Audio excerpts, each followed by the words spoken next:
Have you ever tried to play top or trumpo when you were a kid? Or tried to roll the tissue and see the rest of the roll move as well? Or ride the seesaw with a friend?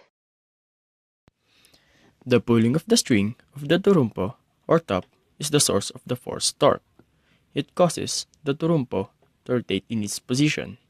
The nail below the top is called the axis of rotation, as the top moves in a circular motion with respect to the single point. This is similar to pulling a tissue from a tissue holder, as pulling the tissue causes the entire roll to rotate as well, and the point where the tissue holder and the tissue's cardboard roll meet is the axis of rotation. In riding the seesaw, some people try to balance the seesaw, but many fail. This is because some of you who might have tried this have no concept of rotational equilibrium, wherein you balance both force on both sides.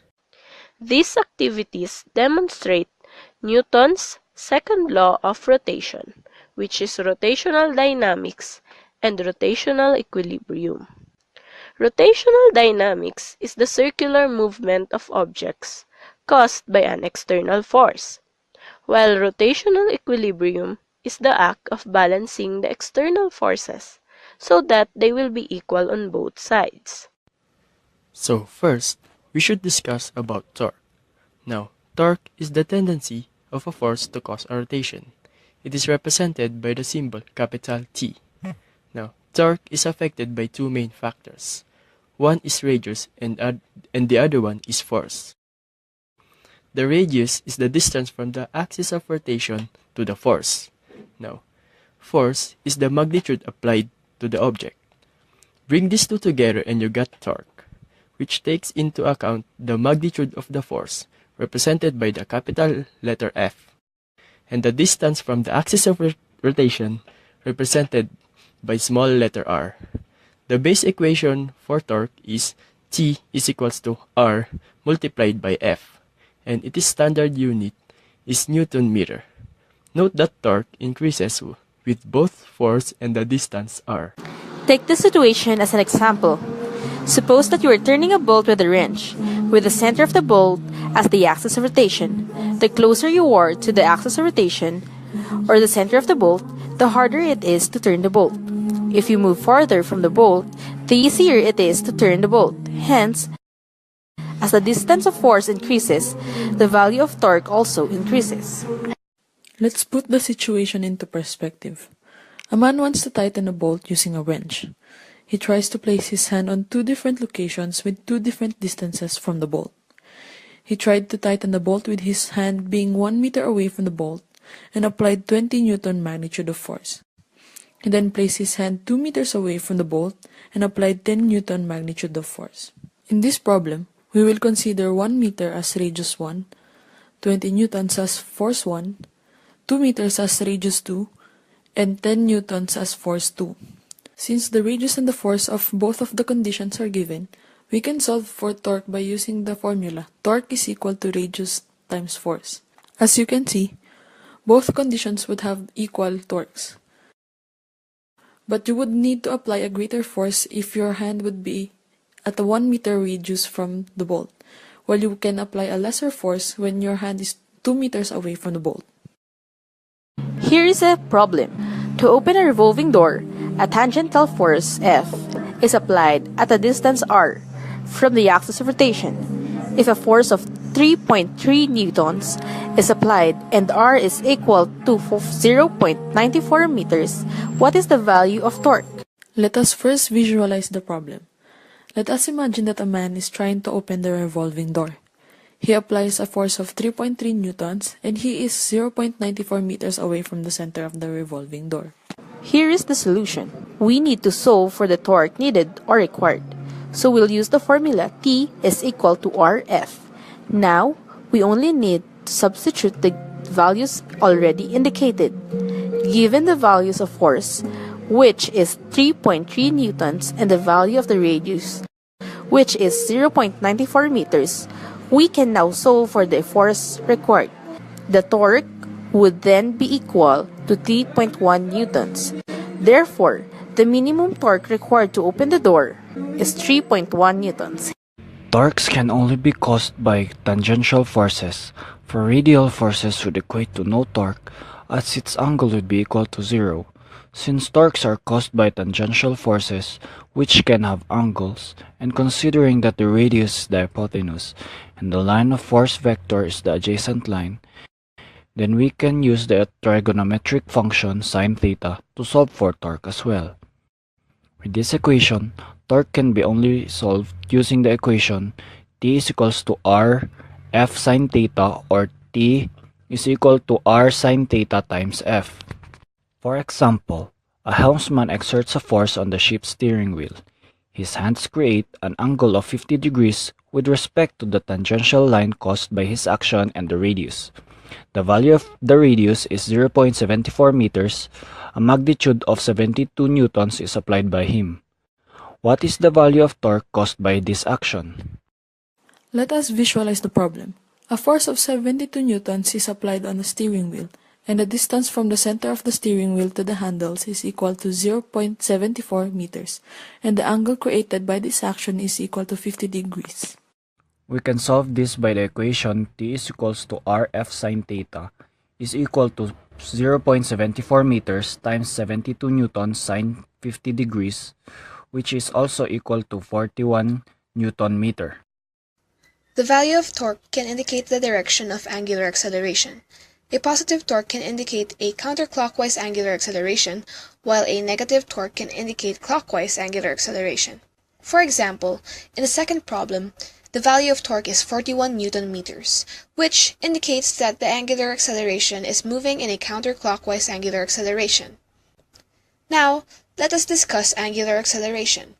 Angular acceleration is the rate of change in angular velocity, and it is represented by alpha. Torque can cause an object to have an angular acceleration, as it causes an object to a rotational movement.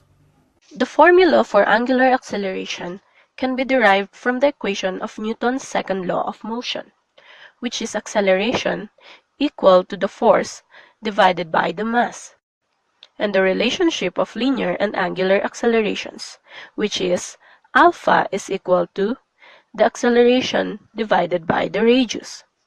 Combining both equations, we will get alpha is equal to acceleration divided by the radius, which is also equal to the force divided by the product of mass and radius.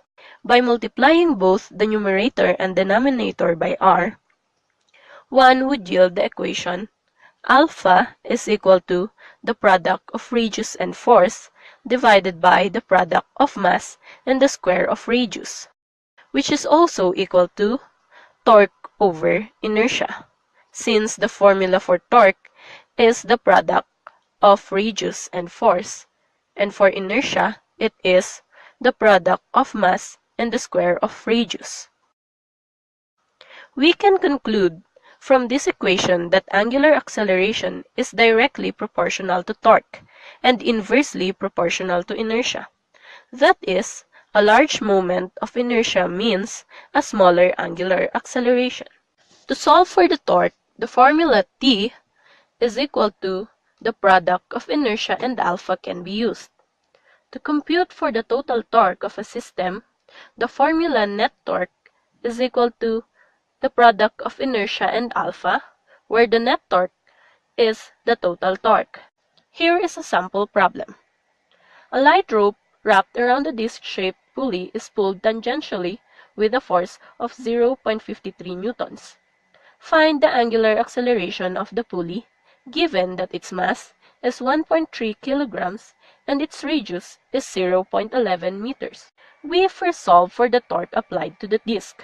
We will use the formula torque is equal to radius times force. That will now be 0.11 meters, which is the radius, multiplied to 0.53 newtons, which is the force. And that is equal to 5.8 times 10 raised to negative 2 Newton meters. Then, we solve for the moment of inertia, since the pulley is a disc. That is, inertia is equal to 1/2 multiplied by the mass, and multiplied by the square of r. And that is equal to 1/2 times 1.3 kilograms times 0.11 meters squared, which is now equal to 7.9 times 10 raised to negative 3 kilogram meter squared. Now we can solve for the value of the angular acceleration, which is alpha is equal to torque over inertia. Having the values for torque and inertia, we will now have 5.8 times 10 raised to negative 2 Newton meters divided by 7.9 times 10 raised to negative 3 kilogram meter squared. And that is equal to 7.3 radians per second squared. Now, let us tackle rotational equilibrium. Rotational equilibrium is the state of a system wherein the net torque is equal to 0. The object is experiencing constant angular velocity, and hence, the angular acceleration is 0.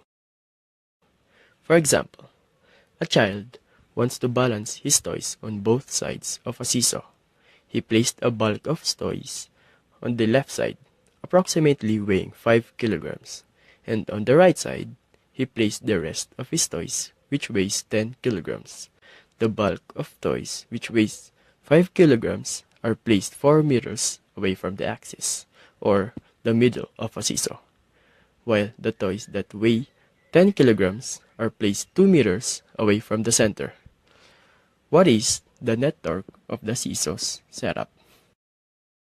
So first, we need to determine the torque of both sides. Since there is no force applied on these items, we can use their weight as the force. Now, let's solve for the weight of the two sides. For the left side, the force or weight is equals to mass times gravitational force, or 5 kilograms times 9.8 meter per second squared, which will be equal to 49 newtons. For the right side, force or weight is equals to mass times gravity, or 10 kilograms times 9.8 meter per second squared.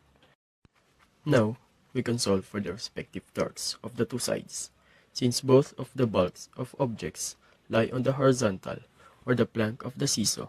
Then, the angles that the 5 kilograms and 10 kilograms objects will be at 0 and 180 degrees Celsius, respectively.